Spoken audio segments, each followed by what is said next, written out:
nós vamos começar uma série de mensagens. E nós estamos muito felizes por começar essa série de mensagens. É um assunto que eu gosto muito de falar. Acredito que seja um dos assuntos que eu mais gosto de falar, que é sobre unidade do corpo de Cristo. E nós vamos começar essa série, o nome dela é Kahal, o poder da unidade. E você vai entender um pouquinho o que significa essa palavra. Kahal, ela é uma palavra hebraica, e você vai entender o que ela significa no decorrer dessa mensagem. E nós vamos falar nos próximos domingos, ainda não sei quantos domingos, mas nós vamos falar sobre esse tema. E hoje o tema da mensagem é o acesso dos filhos. Por quê, pastor? O que tem a ver unidade com ser filho de Deus? Você vai entender que tem tudo a ver. E que os filhos precisam ter um lugar de acesso, ter um lugar de entrada, para poder ser parte de um Kahal. Então fala assim para a pessoa, mesmo sem entender, pode falar que você não vai se arrepender não. Fala para a pessoa que está do teu lado assim, ó, você tem que ser parte de um Kahal. Todos nós precisamos ser parte de um Kahal, tá bom? Amém? Se você quiser abrir a sua Bíblia comigo, nós vamos começar hoje a mensagem, nós vamos abrir vários textos, mas nós vamos começar pelo Evangelho de João. João capítulo 1, versículo 12. João 1, 12. Senhor, nós te apresentamos essa palavra. Pai Santo, nós clamamos que o Senhor venha com o espírito de unidade repousando sobre cada filho aqui. Em nome de Jesus, que se rompa todo o individualismo, que se rompa todo o egoísmo. Em nome de Jesus, Senhor, que se rompa toda a inveja. Em nome de Jesus eu te peço, Senhor, que a tua graça venha repousar a ponto de nos fazer mais parecidos com o Senhor.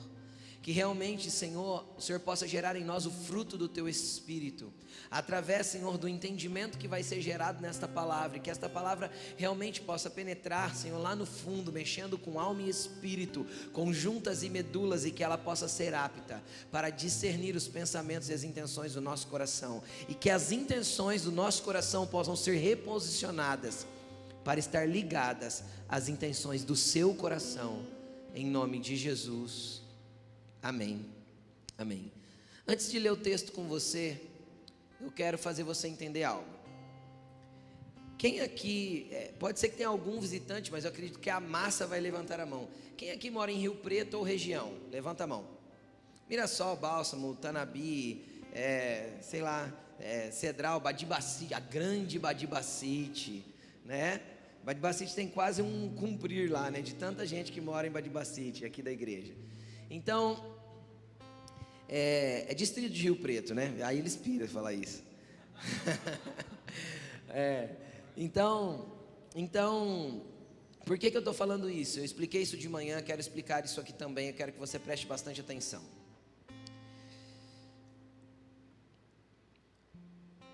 Todo território, toda região, existe por parte do reino das trevas, um principado que trabalha nessa região, que governa essa região a nível de governar toda a estrutura maligna que trabalha abaixo dele. O reino das trevas é organizado, o apóstolo Paulo descreveu isso como sendo principados, potestades, dominadores e hostes espirituais da maldade. São esferas que o maligno trabalha, e desde o dominador que entra numa pessoa e uma pessoa fica endemoninhada, e que a gente fala em nome de Jesus sai, ele sai, tá? Com a autoridade de Jesus, é lógico, mas ele sai. Até os principados, que são literalmente príncipes, estruturas demoníacas ou um demônio que comanda os demais demônios de uma área, de uma região, e aí conforme o nível de principado, uma nação, e assim vai sucessivamente.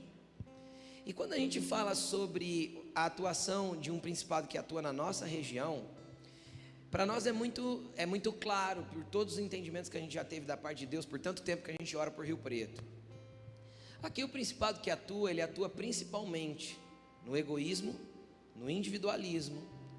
E quando você olha para o Rio Pretense é bairrista, não conversa com o vizinho, tem nariz em pé, Se ganhou um pouquinho de dinheiro, ele nunca quer retroceder, ele nunca quer voltar para trás, ele não aceita voltar para trás. Tá? Isso tem a ver com a característica do Rio Pretense. Quem veio de fora e encontra a nossa cultura, choca. Normalmente quando a gente vê uma pessoa que vem de fora e fala, nossa, o povo aqui é muito frio. E quando um Rio Pretense sai daqui e vai morar numa cidade que é muito mais calorosa, as pessoas percebem o quanto as pessoas são mais acolhedoras, mais quentes, mais humanas. E aí a gente percebe que uma região grande como a de Rio Preto, a nossa micro-região tem mais de 1 milhão de habitantes. Rio Preto tem uma população flutuante de 1 milhão de habitantes semana. Então o que acontece? É uma cidade grande, só que ao mesmo tempo, não sei se você percebe, ela é uma cidade teoricamente segura para o tamanho dela. Por quê? Porque o principado não atua na área de violência. Quem está entendendo o que eu estou falando? Não que isso não aconteça, porque tem demônios que andam com ele que vão fazer isso. Mas existe um principado que governa nesse ambiente. E aí quando a gente fala disso e a gente prega uma palavra como essa, automaticamente é um confronto. Por quê? Porque é mais ou menos assim, ó, eu posso batalhar contra um principado? Eu, Rodrigo Medina? Não. Quem investe contra principados é o próprio Deus e os próprios príncipes do Senhor, os anjos guerreiros da parte de Deus. Qual que é o nosso papel quando a gente vai guerrear contra um principado? Viver exatamente da forma oposta que ele gostaria ou que ele está trabalhando para que nós vivamos. Como nós, como comunidade, combatemos um principado, sendo exatamente o contrário do que o espírito que opera sobre o território é. Entenderam? É assim que uma comunidade combate um principado. Amém? E aí o resto do trabalho é com Deus. Conforme a comunidade vai sendo influência, Deus vai destronando esses principados malignos. E por que eu estou falando tudo isso? Porque esta série de mensagens é um confronto à cultura da qual nós estamos inseridos. Então, preste bastante atenção, porque eu tenho certeza que Deus vai abençoar muito a tua vida com isso. Em nome de Jesus, tá bom? Bom, nós vamos começar com João capítulo 1, versículo 12, que diz assim, ó, coloca para nós por favor, João 1, 12. Contudo, aos que o receberam quem? Preste atenção aqui. O apóstolo João, ele começa o começo do capítulo 1 do livro dele, descrevendo Jesus. E ele começa assim, ó, no princípio ele era o verbo estava com Deus, o verbo era Deus, e o verbo se fez carne, habitou entre nós. E aí ele vem falando como Jesus se manifestou na terra. E ele fala que Jesus veio para os seus, os judeus, mas os seus não o receberam. Aí ele entra nesse verso que diz, contudo, entretanto, porém, aos que o receberam, aos que creem no seu nome, foi-lhes dado, ou deu-lhes, o direito de se tornarem filhos de Deus. Segura aí que a gente vai continuar lendo esse texto, o próximo versículo. Eu quero que você entenda algo aqui. Quem crê em Jesus aqui, levanta a mão. Se você está numa igreja, basicamente você deve no mínimo crer em Jesus, a não ser que alguém te trouxe aqui forçado. Mas crer em Jesus você crê, de alguma forma, do teu jeito às vezes, mas você crê. Então beleza, então metade do caminho para você ter um direito adquirido, você já andou. Qual que é a segunda parte do caminho? Recebê-lo. E receber, quando a gente entra no contexto deste tempo, era mais ou menos assim, ó, abra a porta da sua casa, da sua vida, do seu coração e deixe ele entrar. Deixe ele fazer parte da sua vida. Deixe com que Jesus faça parte da sua história, do seu dia a dia. Que ele não seja a sua religião que você vem no domingo, entendeu? Mas que ele seja parte da sua vida cotidiana. Receba Jesus como Senhor da tua vida, como Salvador da tua vida, como governador da tua vida. Entenderam? Então, pastor, como eu faço isso? Cara, é simplesmente abrir o coração, fazer uma oração, pedir para ele entrar. E isso não é difícil. A Bíblia diz assim, ó, se com o coração você crer e com a boca você confessar que Jesus é Senhor, você é salvo. Então você crê com o coração, que você já levantou a mão que crê, mas com a boca você confessa, é o convite, Jesus entra, eu quero te receber. Então você está andando com Jesus, é isso. Só que aí vem um outro passo. É interessante que a Bíblia diz aqui que aqueles que recebem Jesus e creem no seu nome, foi-lhes dado o direito de se tornarem filhos. Então aí fica um negócio para eu entender. Então peraí, então quer dizer que não é todo mundo que tem Jesus que é filho de Deus? Na verdade, todo mundo tem o direito de ser, mas nem todo mundo se aposta do direito que tem. É mais ou menos assim. Você vai lá na sede de um clube de campo, lá tem o campo de futebol, a quadra de tênis, a piscina, tem a academia, um clube. Aí você vai lá na sede do clube, compra um título do clube. Aí você pega o título, vai para casa, coloca lá, pega a carteirinha para você, para sua família. Aí você chega lá, coloca as carteirinhas dentro do título, joga na gaveta, fecha e nunca mais você entra no clube. Você perdeu o direito de ser sócio ou de entrar nesse clube? Perdeu? Não. Só que você usufruiu do direito que você tem? Não. Então primeira coisa que eu quero chamar a atenção de você, pastor, que isso tem a ver com carral, tudo você vai entender ali na frente. Enquanto você não entender que é filho e que você tem direito de filiação, que você tem um pai e tem um Jesus que morreu na cruz para te dar uma autorização para que você se torne filho, e você pegar essa autorização e acessar esse lugar de filho, você pode viver uma vida toda sem entender quem é seu pai. Porque ter direito não significa que eu usufrua daquilo que eu tenho direito. Entenderam?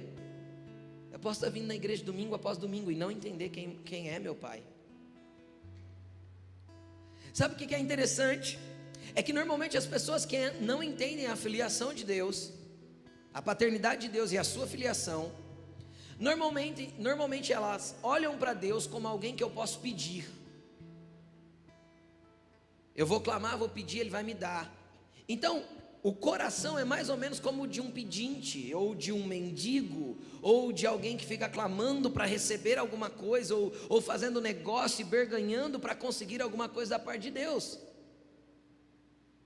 E não é assim que Deus lida com aqueles que entenderam que são filhos. Eu fico imaginando, eu fiz esse paralelo hoje de manhã, e eu fico imaginando, cada filho é de um jeito. O Vitor é completamente diferente da Bia. O Vitor deve ter recebido 10% dos nãos que a Bia já recebeu na vida. Por quê? Porque ela pede 10 vezes mais do que ele. Mas eu fico imaginando a Bia chegando em mim falando assim: pai, eu estou precisando de um tênis novo. Meu pé cresceu e tal, e estou precisando de tênis novo, porque já não está servindo.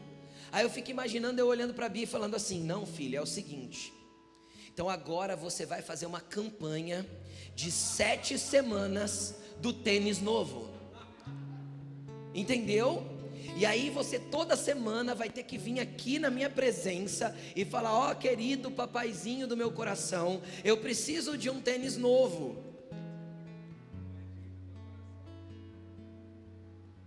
Cara, para pensar se isso faz sentido.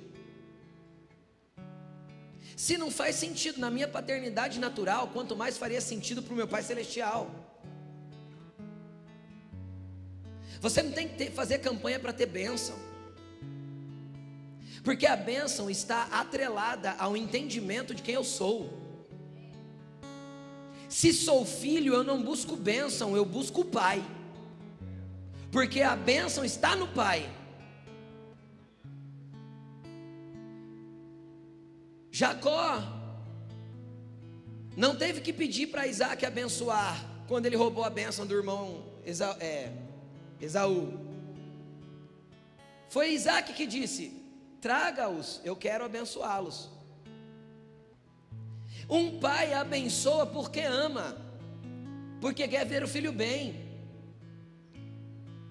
Ele não abençoa porque o filho pagou promessa, andou de joelho, fez campanha. Eu não jejuo para receber bênção, eu jejuo para estar mais próximo de Deus, mortificar a minha carne e criar mais acesso para Ele. Então você tem um direito, você é herdeiro, e muitas vezes nós não entendemos isso e ficamos tratando Deus na base de ser um pedinte. Agora, por que isso acontece? Primeiro, porque nós temos uma cultura que aponta para isso. A cultura cristã do Brasil, ao longo dos anos, dos séculos, sempre apontou para isso. Faça um sacrifício, então Deus vai te atender. Como se Deus precisasse que você se sacrificasse por alguma coisa, sendo que todo o sacrifício já foi feito na cruz. Então, quando eu me sacrifico num jejum, é para matar o meu eu, não para mover a mão de Deus. É para eu estar mais perto por mortificar o meu pecado. Não que isso vai mover o coração de Deus. Quem está entendendo o que eu estou dizendo? Aí a gente também tem que ir para um ambiente que muitas vezes o que falta é maturidade. Por quê? Porque imagina você que é pai. Quem é pai entende melhor o que eu estou falando. Você passa lá 4, 5 dias da tua semana, às vezes fora, viajando, a trabalho, alguma coisa. Aí você chega em casa, o filho está com saudade de você? Sim, principalmente se for um filho de 3, 4, 5 anos. Só que aí você abre a porta e você põe a mão para trás, assim como se você tivesse um presente, ou tendo um presente nas mãos. Cara, qual vai ser a reação dessa criança? Para pensar. Ela vai buscar primeiro o teu abraço ou vai buscar primeiro o presente que está na tua mão? O presente. Quem tem filho sabe do que eu estou falando. Vai correr, vai rodear atrás de você, e você pode virar assim, ela vai atrás até conseguir pegar. Aí ela pega, ela abre o presente. Aí algum adulto vai falar assim para ela: dá um abraço no papai agora. Aí ela pega e vai dar um abraço no papai. O que isso me mostra? Que quando o presente é mais importante que o pai, é porque isso aponta para uma imaturidade de quem eu sou como filho. O que é mais importante para você, a bênção do seu pai ou o seu pai? A bênção do seu pai ou o braço dele? Ou o abraço dele? A bênção do seu pai ou o colo no dia que você estiver chorando? Porque ele também dá colo, ele é pai. Desde que eu entenda que tipo de pai que eu tenho. E é daqueles grandão, fortão, sabe? Pai herói mesmo. É esse o pai celestial que temos. A ponto de não negar Jesus vir para morrer por nós. Esse é o pai que temos. Só que muitas vezes a gente não sabe se colocar no lugar certo e não acessa os lugares que tem. Agora, por que eu estou falando de paternidade? Porque todo mundo que aceita Jesus, recebe Ele, crê no seu nome, é dado para ele um direito de se tornar filho. E aí, esses filhos, quem eles são? Põe o versículo 13 para mim. Esses filhos não nasceram por descendência natural, nem por vontade da carne ou pela vontade de algum homem, mas nasceram de Deus. O que isso está dizendo? O que o apóstolo João está dizendo? Ele está dizendo assim: olha, quem gera essa paternidade é o próprio Deus, não tem a ver com a vontade do homem. O homem só precisou crer e receber. O fazer com que nós nos tornemos filhos e nos dar esse direito, foi Deus quem fez. Agora, sabe o que é interessante quando nós nos tornamos filhos? O interessante quando nós nos tornamos filhos é que já tem um monte de gente que é filho antes de nós. E aí, filho que veio antes de nós, filho mais velho normalmente não fica muito contente quando chega um filho novo, porque vai ter que dividir o quarto, vai ter que abrir espaço para o outro entrar. O que isso quer dizer? Que todos aqueles que se tornam filhos automaticamente recebem um punhado de irmãos. Então olha para essa pessoa que está do teu lado, desde que não seja o seu esposo, o seu marido. Fala para essa pessoa: você é meu irmão, você é minha irmã. Fala aí.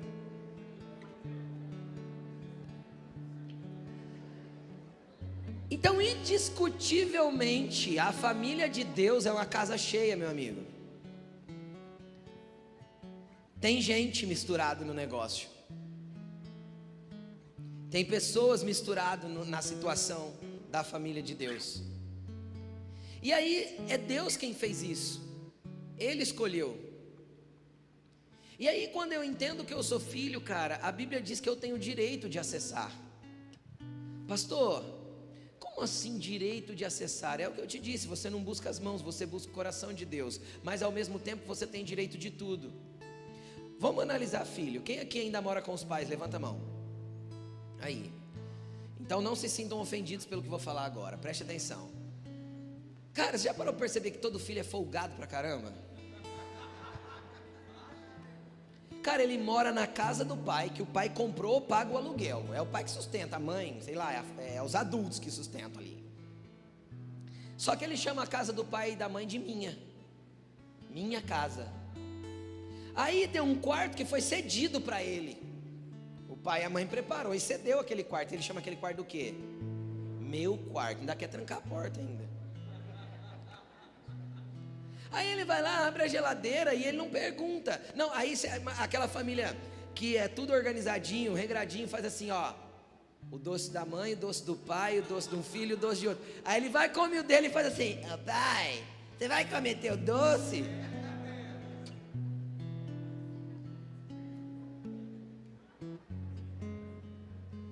Eu sou doceiro, eu como primeiro.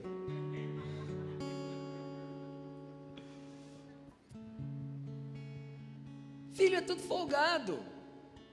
Ele tem direito de propriedade, ele se sente dono daquilo que de verdade não é dele. E por que ele se sente assim? Porque filho nunca precisou ser explicado para ele que ele é herdeiro e que ele tem direito. Ele sente aqui dentro, ó, quando ele é amado e recebido. Então Jesus te amou e te recebeu. E por que você ainda reluta com a culpa de chegar perto do Pai? E por que você ainda reluta de ficar implorando ou mendigando como se você não tivesse direito de estar perto dele? Você não recebeu Jesus? Você não creu no nome dele? É te dado o direito de ser filho dele. Só entra. A geladeira é tua. O quarto é teu. Por isso que eu entendo quando Paulo falou assim, ó, nós já estamos assentados com Cristo em regiões celestiais, e nós já somos abençoados com todas as sortes de bênçãos espirituais nas regiões celestiais em Cristo Jesus. Por quê? Porque nós já somos filhos, e como filhos somos herdeiros de Deus, e fazemos parte de uma família. Vamos para outro versículo, Romanos 8:16.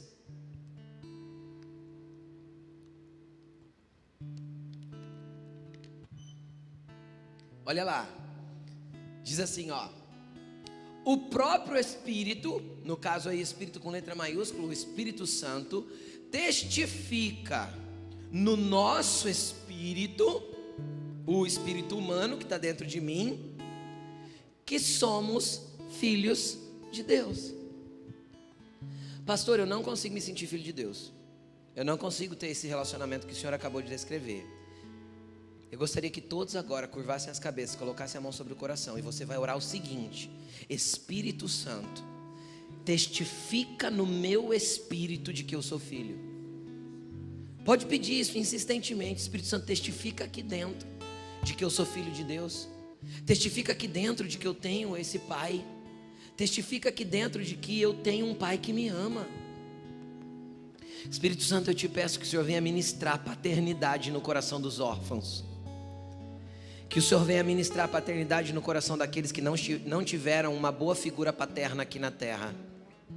Que eles não comparem o Senhor com esses pais imperfeitos que eles tiveram, mas que eles te conheçam na realidade da paternidade que o Senhor tem para oferecer.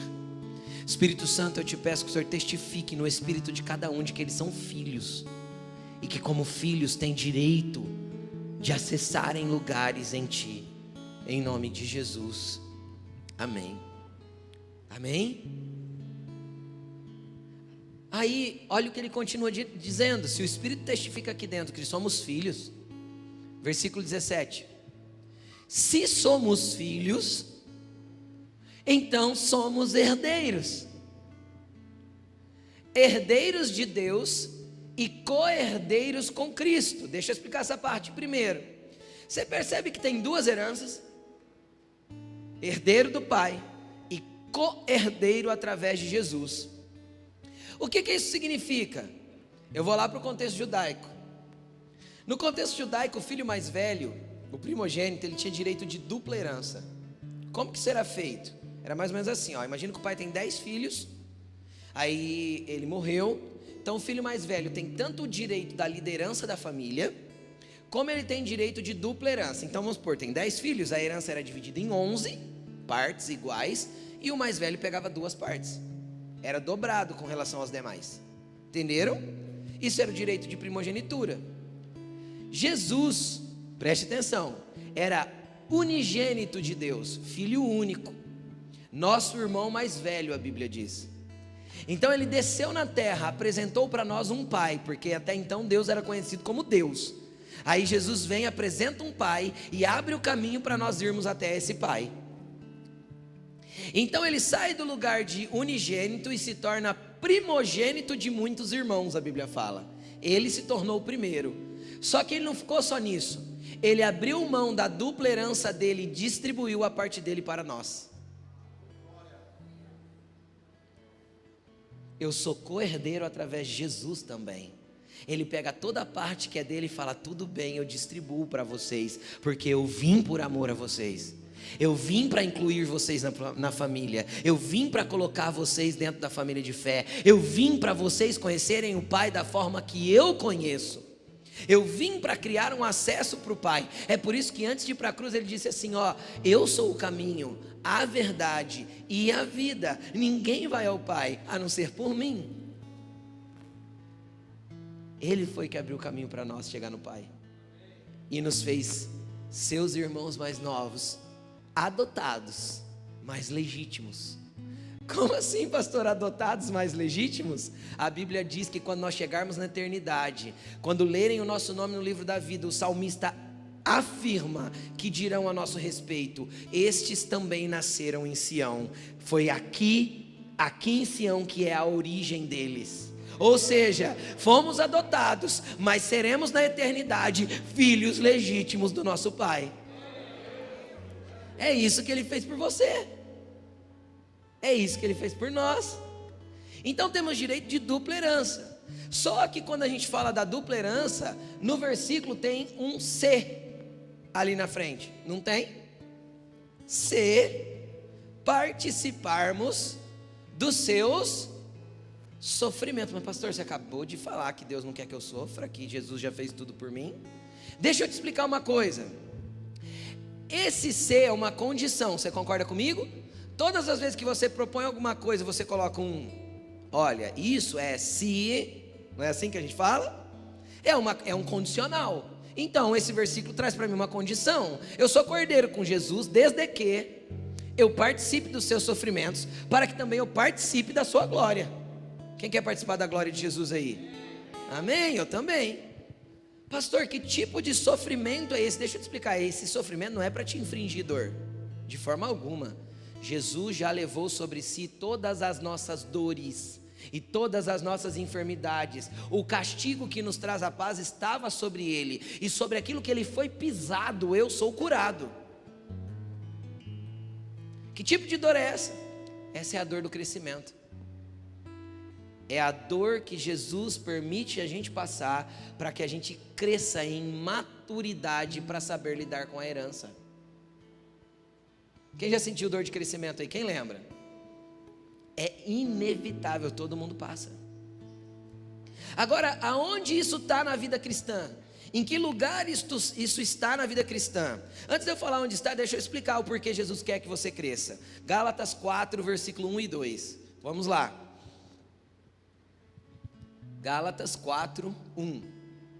Olha lá. Digo, porém, enquanto o herdeiro é menor de idade, e eu gosto muito da tradução Almeida, que é a NVI, na Almeida vai estar dizendo assim, ó: enquanto o herdeiro é menino, e essa palavra menino, no grego é a palavra néfios, acho que é, deixa eu pegar aqui, eu anotei.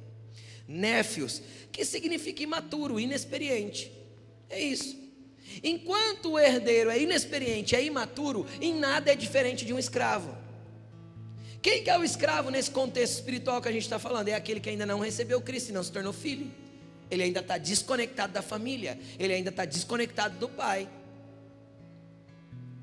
Ele não foi recebido em casa ainda. Então, em nada é diferente do escravo, embora seja dono de tudo. Ou seja, eu não tenho entendimento de herança, eu não tenho entendimento de acesso, eu vou agir como um escravo, porque eu sou imaturo.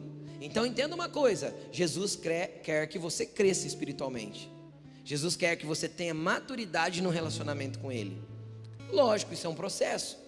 E aí esse processo vai demandar de dor, de sofrimento. E eu vou explicar isso para você, tá bom? Olha o que diz o próximo verso. No entanto, esses imaturos estão sujeitos a administradores e guardiões. Eu gosto da versão da Almeida também, que vai dizer tutores e curadores. Pessoas que cuidam. Até quando? Até o tempo determinado pelo... Quem determina o tempo da tua maturidade? O próprio Pai. Então é o próprio Pai Celestial que determina o tempo da tua maturidade. Só que o teu nível de resposta ao crescimento, à dor, é o que vai determinar a velocidade da tua maturação. E aí eu quero falar sobre um negócio que faz tempo que eu não falo, e eu falava bastante. Os 3 P's da maturidade. A letra P. O primeiro P da maturidade, que faz você crescer, o primeiro sofrimento, que ninguém vai estar ileso, é os problemas da vida. O primeiro P são os problemas. Alguém passa pela vida sem suportar problemas sérios? Sem ter perdas, dores, dificuldades? Tem alguém aqui que viveu até hoje assim, ó, lindo, maravilhoso, sem problema nenhum?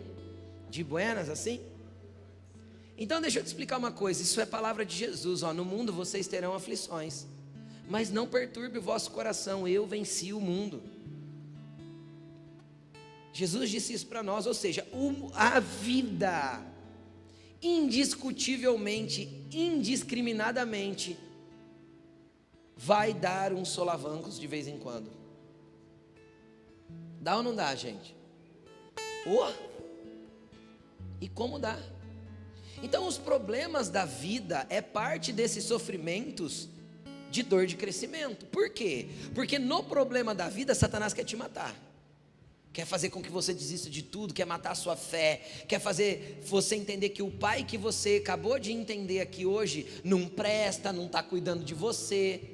E o que o pai quer fazer durante as dificuldades da vida? Fazer você entender que apesar da dor, ele continua com você, porque existem coisas que Deus não pode intervir até que você tenha maturidade para entender. E por que, pastor, Deus faz isso? Porque é um princípio muito simples. Porque existem bênçãos que Ele quer derramar sobre a sua vida, existem lugares que Ele quer te usar, existem ambientes que Ele quer te colocar, que enquanto você não tiver a maturidade suficiente, Ele não pode pôr e não pode te dar. Então é simples, vai numa loja de brinquedos, entra na loja, a vendedora chega em você e vai falar, eu vim comprar um presente para um aniversário. A primeira pergunta da vendedora é: quantos anos a criança está fazendo? Por quê? Porque o presente está ligado à maturidade. Toda a bênção de Deus está ligada à maturidade. Se você falar, a criança está fazendo 2 anos, ela vai te levar na ala dos brinquedos didáticos. Não é assim? Se você falar, está fazendo 11 ou 12, ela vai te levar lá na seção dos quebra-cabeças, dos jogos. Por quê? Porque o nível de maturidade determina o presente que eu vou ganhar.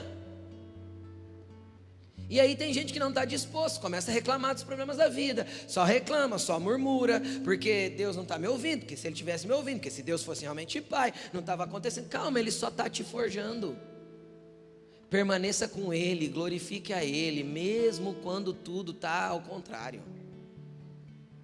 Ele não te abandonou, Ele prometeu: eu não vos deixarei, nem vos abandonarei, até a consumação dos séculos, até o fim Ele vai estar com a gente.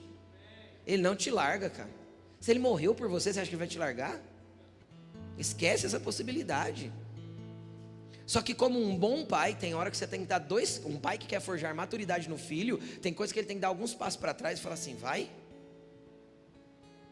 para que o filho aprenda. A Bíblia diz claramente: Deus corrige o filho que ama, porque amor sem correção não é amor, é conivência. Todo amor gera correção. Então, a maturidade vai determinar. Eu nunca vou pegar a chave de um carro e dar para uma criança de 13 anos, para um adolescente de 13 anos. Por quê? Porque seria irresponsabilidade da minha parte, que sou mais maduro. Então, nesse contexto, eu sou um tutor, eu sou um curador. Aí eu percebo que também envolve gente. Então, quando Deus me inseriu na família de fé, e eu não estou maduro o suficiente para entender as bênçãos e os processos de Deus na minha vida, para que eu me torne herdeiro de Deus e cordeiro com Jesus, dentro desse processo, Deus sempre vai colocar pessoas perto de mim. Sem tutores e sem curadores, eu corro um risco muito grande de me desviar da fé e nunca mais querer Deus na minha vida. E até quando esses tutores e curadores estarão na tua vida? Até o tempo determinado pelo Pai. Então deixa eu te explicar uma coisa, não tem jeito de se livrar de gente.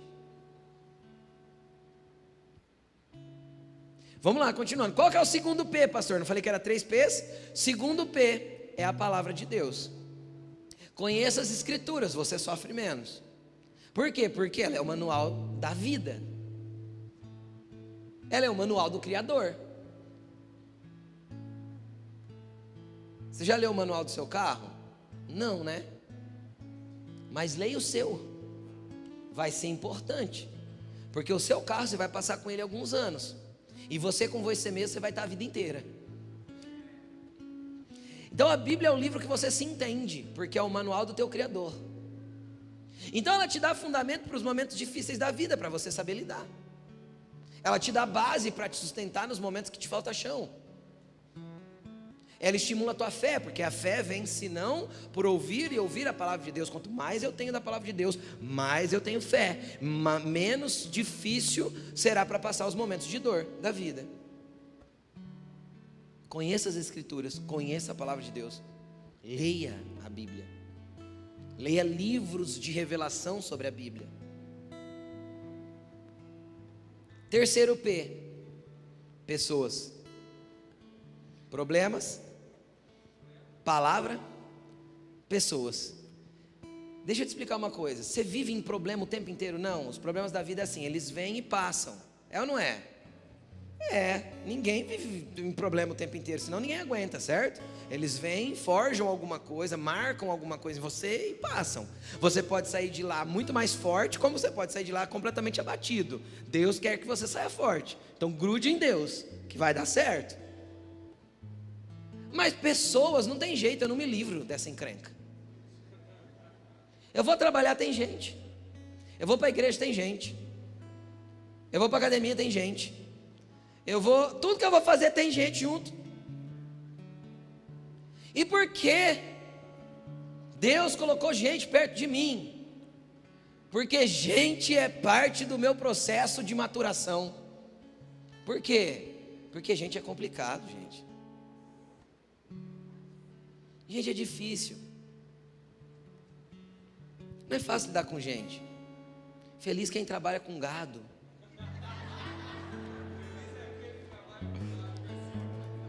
Só que mesmo para trabalhar com gado precisa de uma meia dúzia de funcionários. Não escapa. E lidar com pessoas é o grande desafio da vida. Por quê? Porque em grande parte dos momentos, essas pessoas são o trabalhar de Deus em mim, mesmo que eu não perceba. Aí eu fui lá para o meu período de oração e orei: Deus, me encha do teu amor. Aí o que Jesus faz? Te abençoa com um monte de pessoas não amáveis perto de você. Por quê? Porque amor é uma escolha, uma decisão, e você precisa exercitar. Aí você ora: Jesus, me dá o fruto do Espírito Santo, eu quero ser longânimo. Então Jesus traz um monte de ser irritante e coloca perto de você. Para quê? Para trabalhar a sua longanimidade, para esticar o teu amor, para fortalecer quem você é como ser humano, para te deixar pronto para a promessa, para te dar maturidade para acessar a herança. Tem um monte de herança que está ligada a isso e a gente não entende. Aí a gente quer espirrar com essas pessoas de perto da gente.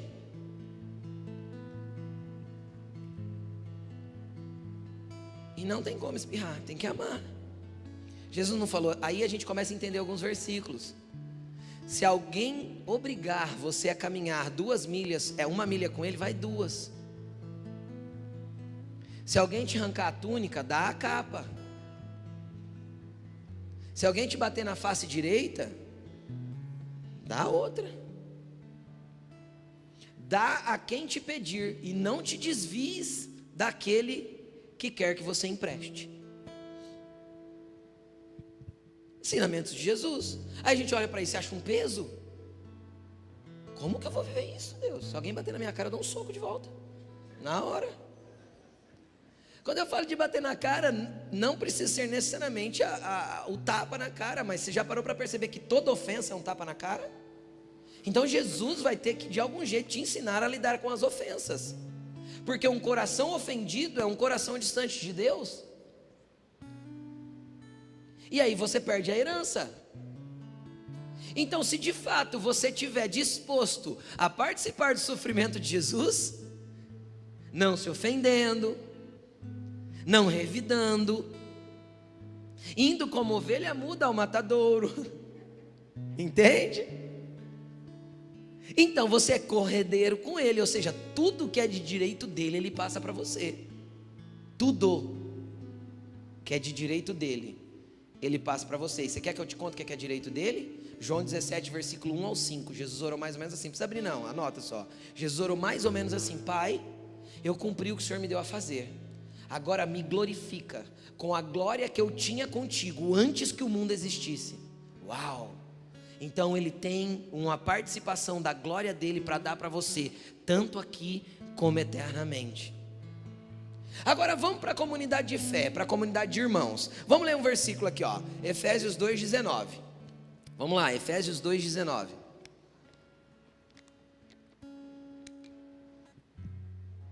Olha lá. Portanto, agora que vocês se tornaram filhos, entenderam o que é ter um pai, entenderam o que é esse negócio, vocês já não são mais forasteiros e nem estrangeiros, mas vocês são concidadãos dos santos e membros da família de Deus. Então chacoalha essa pessoa que está do teu lado e fala assim: você é membro da mesma família que eu. Agora deixa eu te falar uma coisa. Você já olhou para a tua família natural e viu o tanto que ela é estranha? Toda família tem um primo esquisito, um tio chato, não tem? O contador de piada que não tem graça, todo mundo tem que rir.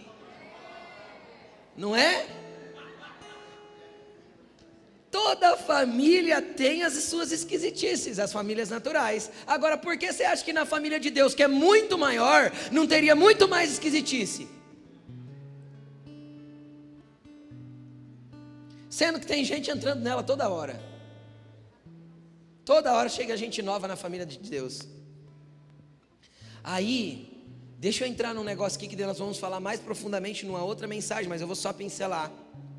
Então Deus nos colocou na mesma família e falou pra gente que nós somos todos irmãos. Sim ou não? Quem tem irmão natural aqui? Irmão natural, de carne. Você já brigou com seu irmão? Quem já brigou, levanta a mão. Você deixou de ser irmão do seu irmão porque você brigou com seu irmão? Você sabe o que é ser irmão? É brigar e a mãe e o pai ainda falar assim: abraça que vocês são irmão. Você sabe o que é ser irmão? É dividir o mesmo quarto. Isso é ser irmão. É comer, ele comer o teu doce e você ficar bravo. Agora deixa eu te explicar uma coisa. Por que na igreja ninguém tolera a irmandade do outro? Qualquer coisa que o outro faz, a gente já sai embirrado. Qual dos dois não vai viver na eternidade com Jesus? Porque todo mundo é parte da mesma família. Quem não vai estar na eternidade com Jesus? Um dos dois não vai poder. Ou os dois, né, no caso.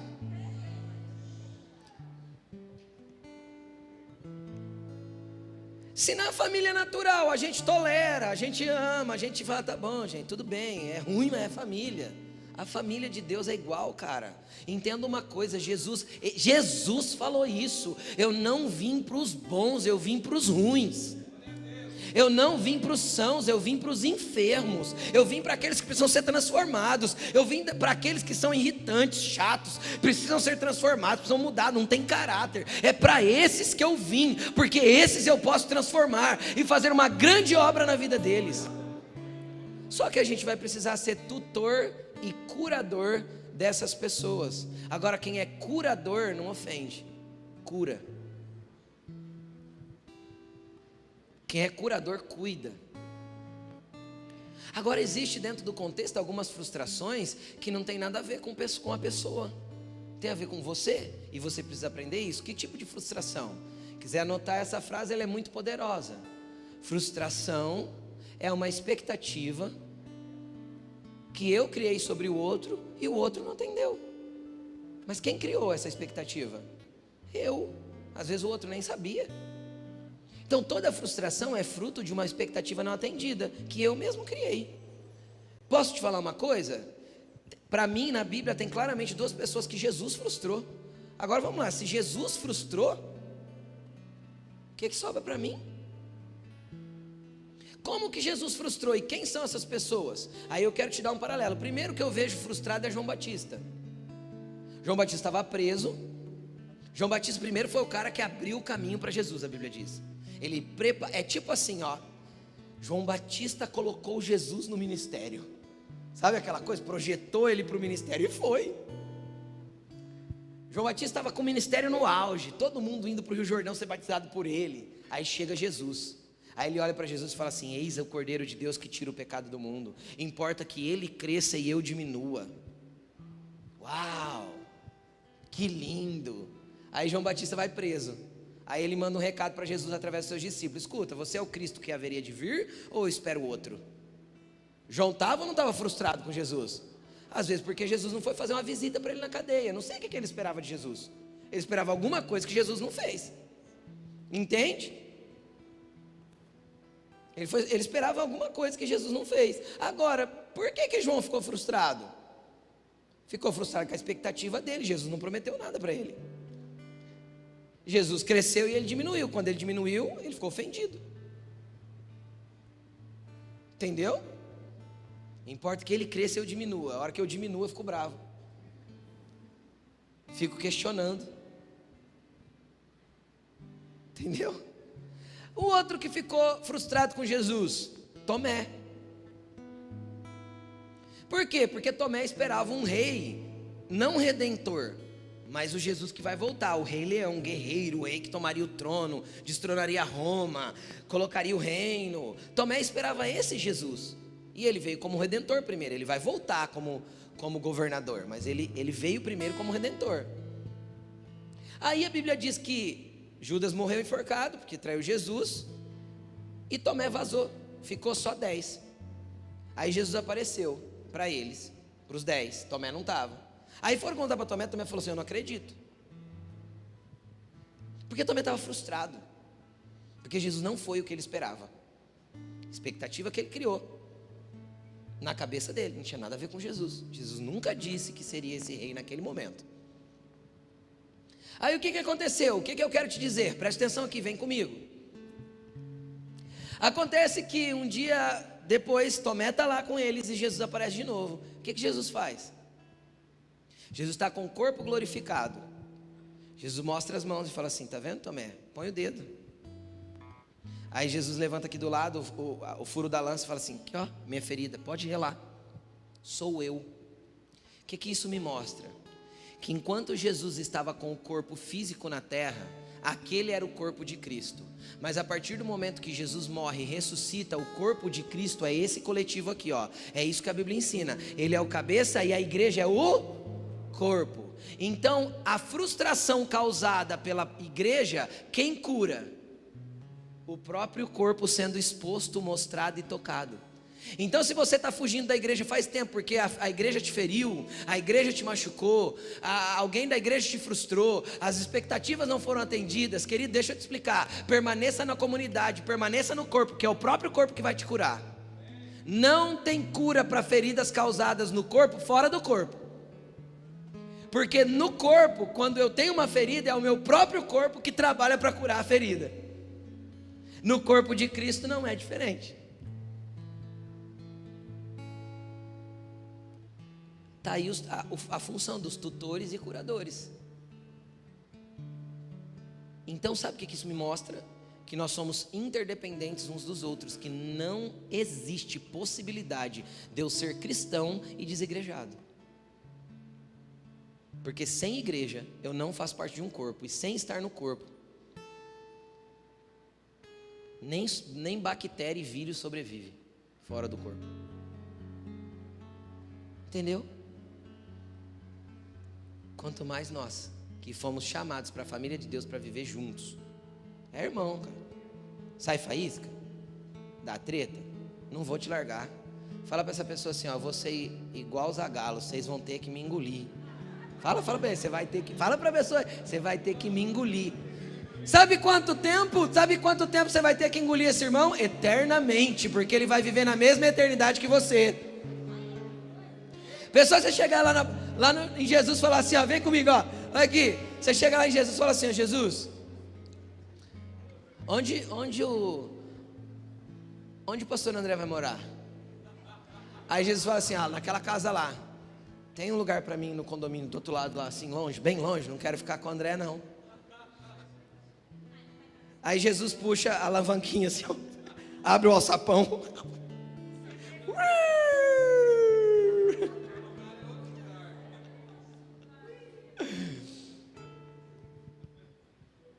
É uma brincadeira, né, gente?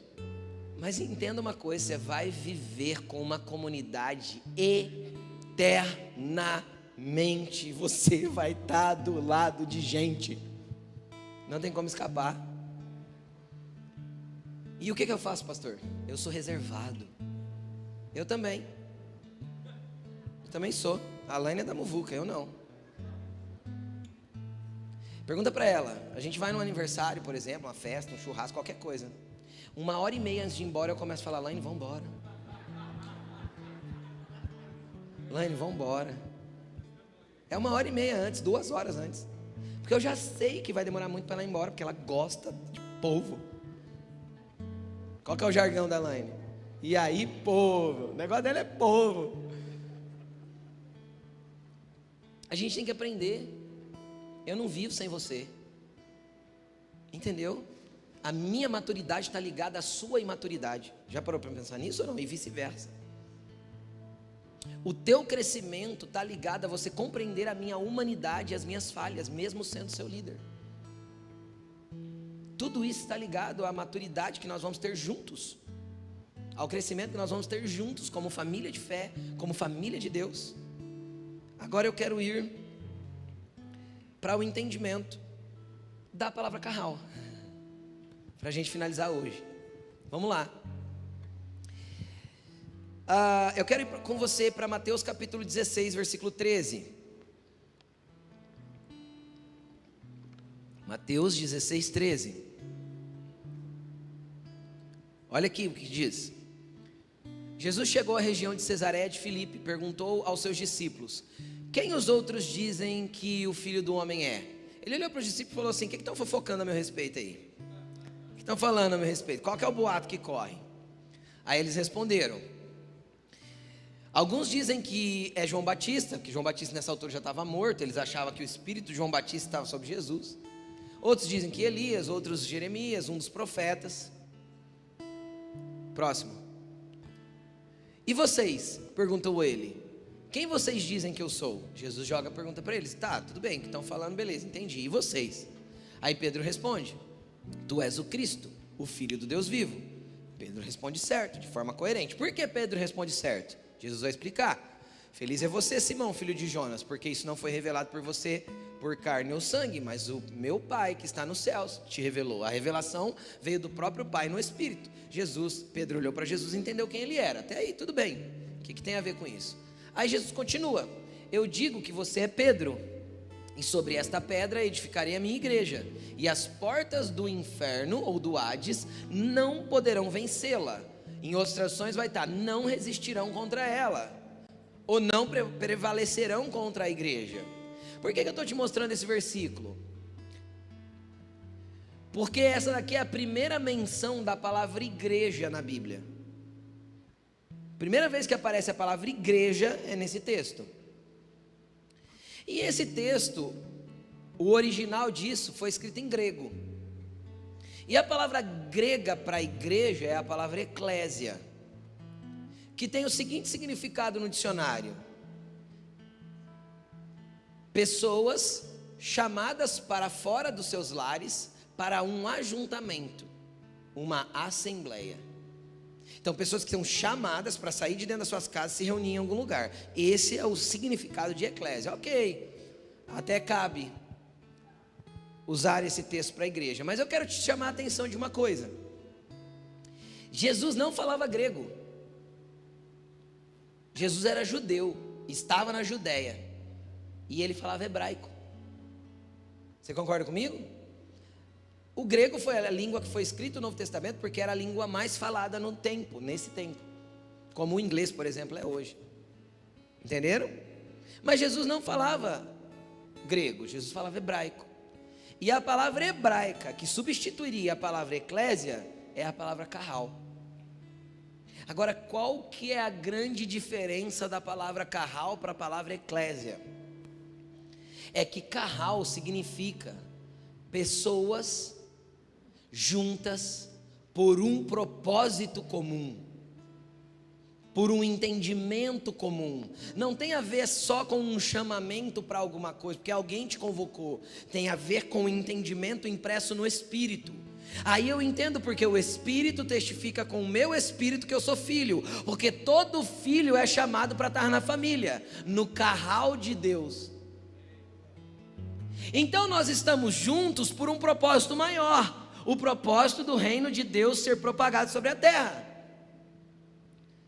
Então nós andamos juntos com a família de fé, porque existe algo maior sendo construído, porque Deus nos fez um carral, Deus nos colocou na mesma família, Deus nos ajuntou. Isso é a ideia de Jesus, não é ideia nossa.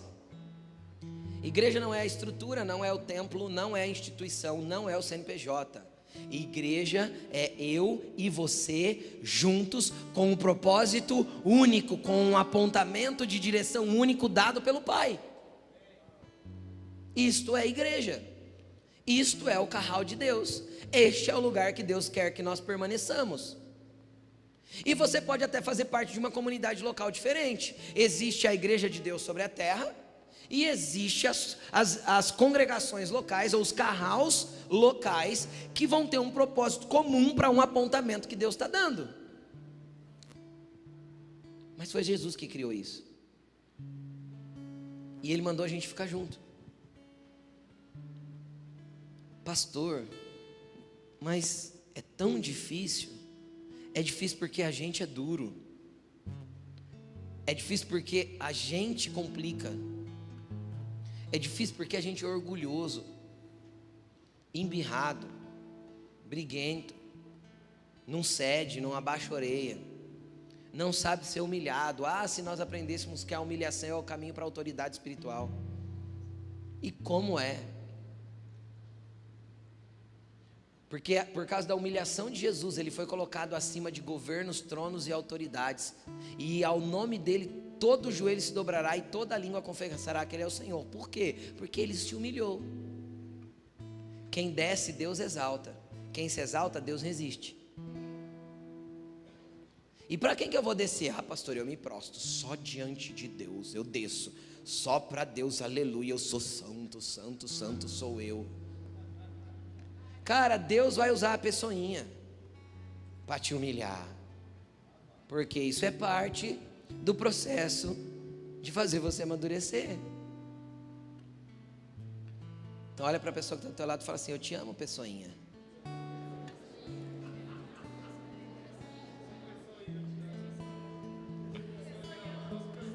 É o serzinho que Jesus vai usar, sabe aquele serzinho complicado?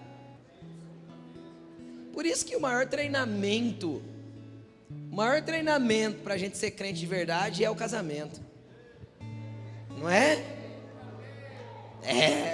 É treinamento, gente, é power. Não é? Por isso que o apóstolo Paulo falou assim: olha, a igreja e o casamento se parecem muito, e grande é esse mistério, e eu me refiro a Cristo e a igreja. Paulo sabia do que estava dizendo, ele só não quis contar tudo. Entendeu? Porque o casamento é uma adaptação, exige a gente ceder, amar de novo, escolher amar outra vez, abrir mão, ceder outra vez, aguentar ronco do marido do lado, não é? É assim, isso trata a gente. Aí Deus quer ampliar o tratamento do ser humano, Ele dá filhos, né? Aquela moça egoísta vai acordar 3 horas da manhã, 5 vezes na noite, para poder dar tetê, com o seio doendo, para um serzinho que não merece o amor dela, mas que ela decidiu amar, e com o marido dormindo, porque tem que trabalhar no outro dia. E aí a gente vai amadurecendo e aprendendo que a nossa vida só faz sentido quando a gente aprende a ceder, quando a gente aprende a amar incondicionalmente, quando a gente entende que as pessoas são parte do processo de nos tornar maduros, quando a gente entende que Deus formou uma família para que esse processo de maturação seja acelerado. Por quê? Porque Ele tem um monte de presente para dar, que é a minha maturidade que vai estabelecer o tempo que Ele será entregue para mim. É assim que Jesus faz, é esse o curral de Jesus, é assim que Ele fez. E aí, quando eu vejo que Jesus ensinou tudo isso para os discípulos, e eu vejo os discípulos começando a igreja de Jesus, começando o curral dele, os discípulos entenderam o que era. Coloca Atos 2,42 para mim, por favor. Vamos ver como que é. Eu vou enfatizar 2 versos desse texto só, porque o resto a gente vai falar semana que vem. Vamos lá. Eles se dedicavam ao ensino dos apóstolos, à comunhão, ao partir do pão e às orações. Eu vou ler tudo, depois eu explico. Vamos ver como era essa igreja. Eles, os discípulos, tá? A igreja, já tinha 3.000 pessoas na igreja aí. Tinha acabado de começar, já tinha 3.000. Porque tudo que é de Deus e tem saúde, tudo que é um curral de Deus cresce. Não tem como fechar a porta, não tem como ficar uma comunidade isolada. Vamos continuar aqui, ó. Todos estavam cheios de temor, e muitas maravilhas e sinais eram feitos por meio dos apóstolos. Os que criam mantinham-se unidos. Os que criam eram da família, estavam junto. Entendeu? Amém? E tinham tudo em comum. Vendendo as suas propriedades e bens, distribuíam a cada um conforme a sua necessidade. Semana que vem eu vou explicar tudo isso, mas vamos continuar. Todos os dias continuavam a reunir-se no pátio do templo. Eles iam para a igreja, todo dia. Partiam o pão de casa em casa.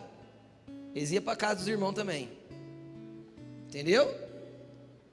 Amém? Eles iam para o gari, levavam comida para dividir. É assim. Batia na casa do irmão e falava: ô, tem um café aí? Põe mais água no feijão. Participavam junto das refeições, e com alegria e sinceridade de coração. Eles não eram falsos. Louvando a Deus e tendo a simpatia de todo o povo. Preste atenção no que está escrito aqui. Esse é o primeiro versículo que eu quero enfatizar. Eles louvavam a Deus, e eles tinham a simpatia de todo o povo. Está falando do povo que não era da igreja. Eles tinham uma comunidade atraente, porque eles eram unidos. As pessoas olhavam e se simpatizavam com aquilo, porque era muito diferente do padrão estabelecido no mundo. Por quê? Porque eles viviam unidade, eles viviam o curral de Deus. E aí isso ficou fechado entre eles. O Senhor acrescentava todo dia mais um novo, para ser cuidado, tolerado, amado, mesmo que fosse um ser estranho. Tem padrão para Deus salvar? Não tem. E o Senhor vai acrescentar os que vão sendo salvos. Todos os que creem e recebem, o Senhor acrescenta na família. Então a família vai crescer sempre. Sempre vai ter gente nova. Sempre a gente vai ter que amar um diferente. Sempre a gente vai ter que aprender a tolerar mais um. Sempre a gente vai ter que aprender a incluir. E quando a gente vê um desgarradinho, tem que olhar para ele e falar assim: o que você está fazendo aí separado? Vem aqui com nós. Chega mais, porque você é parte da família agora. Você já não pode mais andar sozinho. Cola aqui, cola em nós. Sabe por quê? Porque o carral de Deus é nós. Não tem jeito de ser sou eu, porque o eu não prevalece diante de Deus, mas sempre os juntos é aquilo que Deus faz. É sempre nós, sempre é o coletivo. Até o propósito que está sobre a tua vida vai estar completamente, diretamente ligado com a comunidade de fé que você participa. Não existe propósito de Deus sobre a vida de um ser humano que não passe pelo coletivo. Sempre vai ser assim. E a porta sempre precisa estar aberta. Você tem que estar pronto para receber mais um. Sempre. Vamos lá. Volta para o versículo 42, por favor. É o outro versículo que eu quero enfatizar. Pastor, como que eu faço para ter esse negócio aí? Eles se dedicavam. Eu quero falar sobre dedicação. O que é dedicação, gente? Dedicação não é um negócio que eu tipo assim, eu vou fazer quando der. Eu vou lá na igreja de domingo. Se for possível eu faço. Cara, quando eu faço algo com dedicação é porque realmente eu quero que aquilo aconteça. Eu vou dar um exemplo simples. Se eu tenho que aprender uma outra língua, se eu vou estudar inglês, ou eu me dedico ou eu não aprendo. Você concorda comigo? Se você está na faculdade, ou você se dedica ou você sai de lá só com o diploma. Eu estou errado? Porque você não aprendeu nada. Porque sem dedicação não tem construção de nada na vida. A vida demanda de dedicação constante nas áreas que a gente quer evoluir. Sim ou não? Sim, isso é óbvio. Então a Bíblia diz que eles se dedicavam, e eles se dedicavam a 4 coisas: a aprender. Então conheça as Escrituras, como eu já disse. E a segunda coisa, o que eles se dedicavam? A comunhão. Eles se dedicavam a estar com gente. Às vezes você é aquele crentão que você, não, eu estudo a Bíblia e eu oro todos os dias, mas eu não suporto gente. Então a Bíblia não está fazendo efeito nenhum em você. Tudo que você está lendo está sendo completamente e meramente conhecimento intelectual. Porque se a Bíblia fizer efeito na sua vida, se o ensino dos apóstolos fizer efeito em você, automaticamente você vai se dedicar também a estar com gente, a estar com pessoas. A comunhão exige dedicação, porque automaticamente eu prefiro me isolar, ou estar só com um grupinho que eu já gosto. A comunhão exige dedicação. Fala para essa pessoa que está perto de você: para estar com você eu vou ter que me dedicar.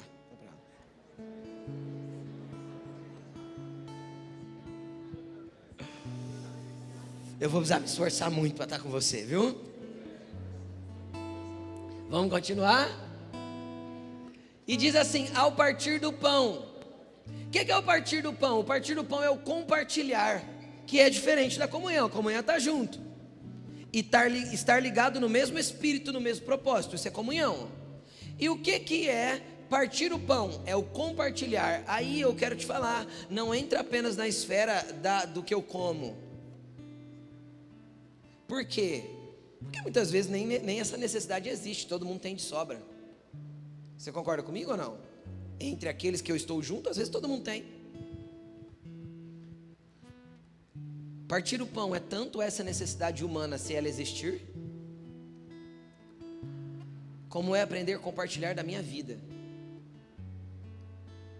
Sem eu aprender a compartilhar da verdade de quem eu sou, eu sempre serei no meio da comunidade uma pessoa que não tem a sinceridade de coração que foi expressa aí. Eu sou um falso com uma casca que me mostra uma coisa que na verdade não sou. Então é necessário partilhar também do coração. É necessário partilhar de vida. É necessário que nessa partilha eu compartilhe quem eu sou. É necessário que nessa partilha eu aprenda a compartilhar as verdades do que tem no meu coração, as verdades do que se passa dentro de mim. Quando eu estou bem, eu estou bem. Quando eu não estou bem, eu vou pedir oração. Quem entende o que eu estou falando? E quando está tudo legal, mas quando está mal, para que fingir? Aí você não compartilha, você fica guardando para você, e você vai morrer com essa ferida aí dentro. Porque deixa eu te explicar uma coisa: a exposição gera cura. O apóstolo Pedro disse assim: confesse os seus pecados uns aos outros, para que haja cura. Existem feridas que só serão curadas o dia que você expor. Pastor, eu vou expor para todo mundo? Não é isso que a Bíblia orienta. Você tem tutores e curadores. O que é isso? Pessoas mais experientes ou mais maduras que você pode compartilhar a sua dor. Mas compartilhe. Porque sem compartilhamento, sem exposição, não há cura. E isso também é necessário se dedicar, é o partilhar. Então eles se dedicavam a compartilhar de vida, de casa em casa, na mesa, comendo, eles compartilhavam a vida. Então entenda isso. Existem coisas que não vão sarar a não ser que você exponha. Existem pecados que você não vai vencer até que você exponha. E a comunidade foi chamada para isso. Pastor, eu oro, eu falo com Deus, Deus me entende. Deus te entende, mas não te aprova. E aí você nunca vence. Nunca vence porque existe um caminho para vencer certas coisas que não tem jeito de ser diferente. Deus estabeleceu assim. Nós somos interdependentes. Pastor, eu acho que eu não dependo de ninguém. Trabalhei tanto para conquistar minha independência. Então, trabalhou tanto, só que até conquistar a independência dependeu de alguém dar leite na sua boca, limpar o seu bumbum, trocar a fralda que você estava todo fedido, dar banho em você. E um dia você tinha 5 anos, você gritou lá do banheiro: mãe, terminei. E ela teve que ir lá. Ou seja, você sempre dependeu de gente e agora está orgulhoso por quê? Porque cresceu? Cresceu por fora, mas não amadureceu por dentro. Por isso que permanece assim. Então Deus quer a tua maturação interna, para que você entenda que nós somos interdependentes uns dos outros. E não tem como, isso vai ser para sempre. Para sempre. Pastor, não gostei da palavra hoje. O problema é seu, é a Bíblia.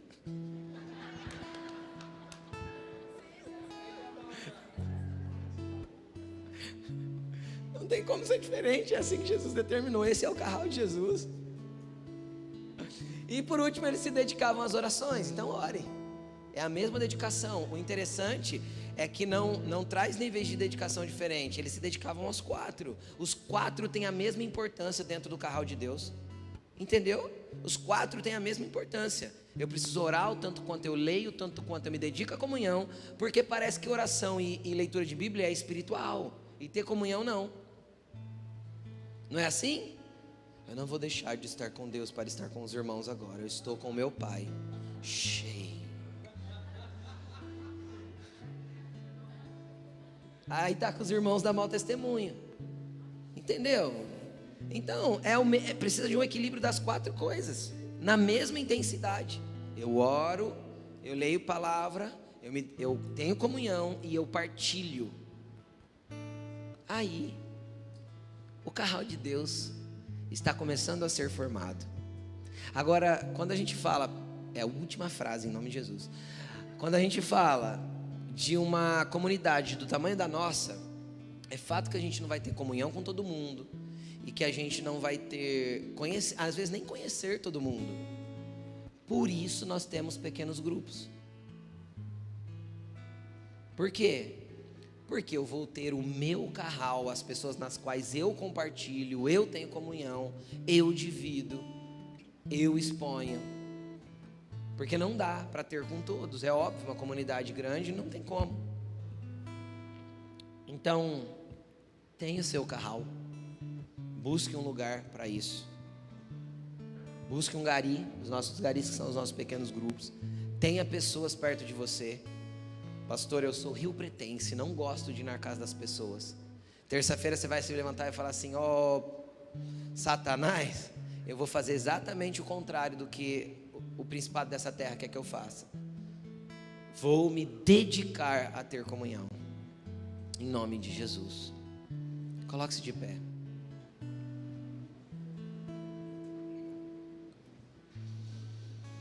Eu sei que às vezes isso confronta uma cultura, sabe? E isso é ruim, a princípio é ruim, que às vezes confrontou um jeito de ser, uma cultura estabelecida dentro do seu interior. Mas aí a gente tem que lembrar que pelo Espírito de Deus, Ele testifica com o nosso Espírito que somos filhos, e se somos filhos, somos parte da família e não tem como separar.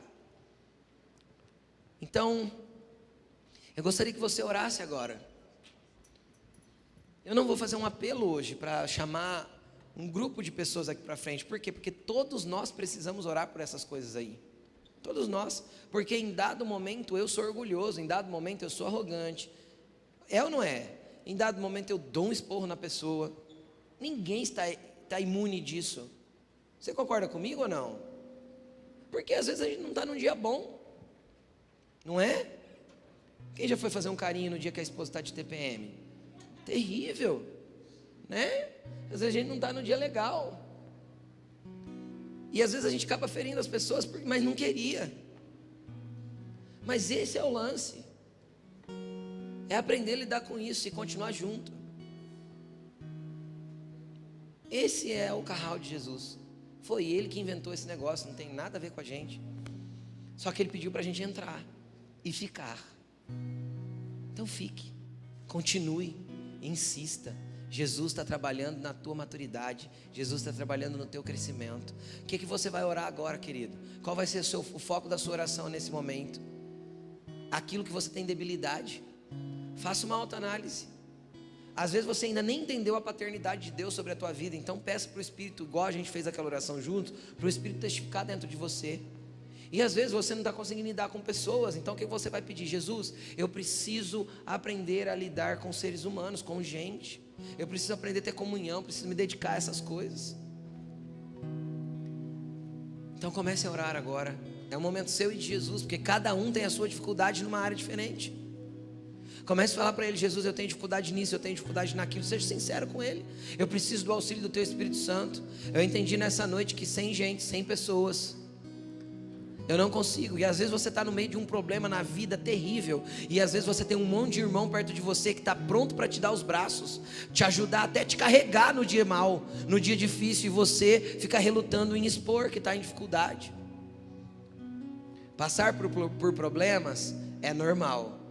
E passar por problemas é difícil. Mas quando a gente passa por problemas com o nosso carral, ele fica um pouco mais leve. Sem dúvida. Comece a falar com Jesus aí agora, querido. Esse momento é seu e dele. Feche os seus olhos. Fala: Jesus, eu quero me dedicar mais, eu quero me esforçar mais, eu quero ter comunhão, eu quero aprender a partilhar, eu quero ser mais exposto, eu quero ser livre de mim mesmo. Comece a orar para que Jesus desmonte o seu egoísmo, o seu individualismo. Comece a orar para que Jesus desconstrua culturas estabelecidas dentro do contexto de individualidade. Vem Jesus entre nós. Vem trabalhar no nosso interior, vem trabalhar no nosso coração.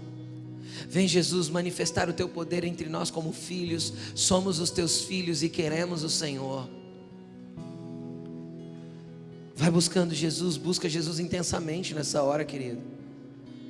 Peça para Ele: Jesus, eu quero cada dia mais, não só me dedicar à comunhão. Às vezes você já está bem em comunhão. Fala para Ele: Jesus, a oração está fraca, o ensino dos apóstolos dentro de mim está fraco. Me ensina a dedicar-me mais a isso. Busca, clame, querido. É o momento seu e de Jesus. Ora, fale com Ele. Glória a Deus, glória a Deus.